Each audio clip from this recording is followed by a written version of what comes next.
flesh sobbing, ebbing, throbbing.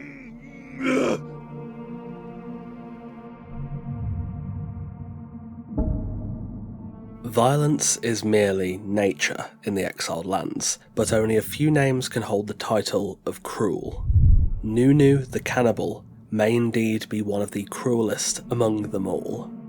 The blood-smattered cliffs of Shaman's rise cloak him from the world at large, yet by the flames of his pit and the flight of the vultures, one may find Nunu within, alone, his only companions the skulls of his victims. A lone Darfari is a rare sight. Separated from his tribe, he is quick to greet the exile in an unusually friendly fashion.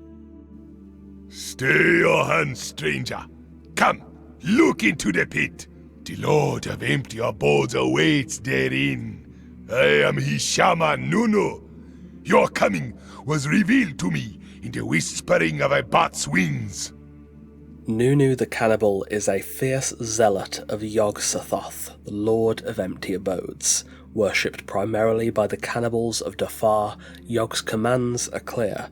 His adherents are to partake of the flesh, and the pit is the abyss in which the lurker at the threshold casts his blessings upon the flesh of those sacrificed to the flames. The flesh itself is strength, but also knowledge. The Darfari seek to grow closer to Yog, and in the Exiled Lands the Lord can grow quiet if one does not seek it out. My Lord grows distant. I weep alone in the desert. But there is a cure.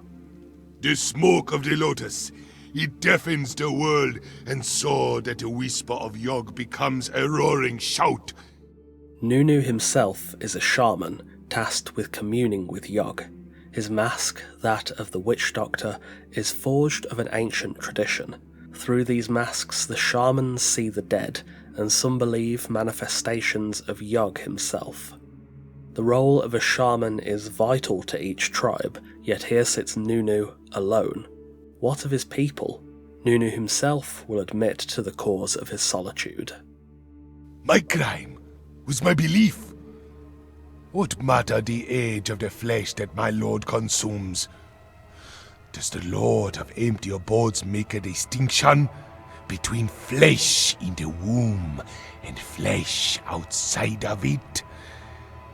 Now my tribe walks without a shaman, and I seek the pure flesh to feed my god. It seems that even amongst the cannibal Yogites, some things are yet still taboo. Whereas most Darfar seek men to cast into the flames, Nunu makes no distinction. To him, flesh is flesh, and though exiled for his crimes, his faith remains unshaken. My lord whispers to me of this place. He walked here in ages past. Here, there was a banquet of flesh for his pleasure, and kings called upon his wisdom. It is men who destroyed that age of abundance. Yog urges us to seek atonement. The flesh we bring is an atonement, association of past sins. Nunu the Cannibal continues to seek the pure flesh in the Exiled Lands. Through wafts of lotus smoke and the purity of the altar's flames, he seeks kinship and communion with the Lord of Empty Abodes, to undo the sins of men long past, and to atone. Cast out from his tribe, Nunu sees no fault in his indifference towards his victims. He resides alone now at Shaman's Rest, away from his kin in the world, and is all too happy to spread the word of his cannibal god to any who may pass by, so they may too find succour in the meat and the whispers through the flames. He has partaken of the most innocent flesh, and even amongst his kin, Nunu has been scorned for his taboo ways. That alone, perhaps, earns him the title of one of Conan's cruelest characters. Thank you for watching. I hope you've enjoyed this slightly shorter form lore video. There are plenty of interesting individual characters in Conan, so if you'd like to see more of them explored in this format, do let me know in the comments.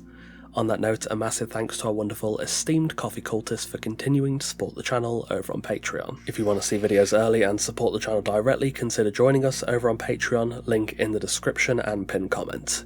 Take care, and I'll see you soon.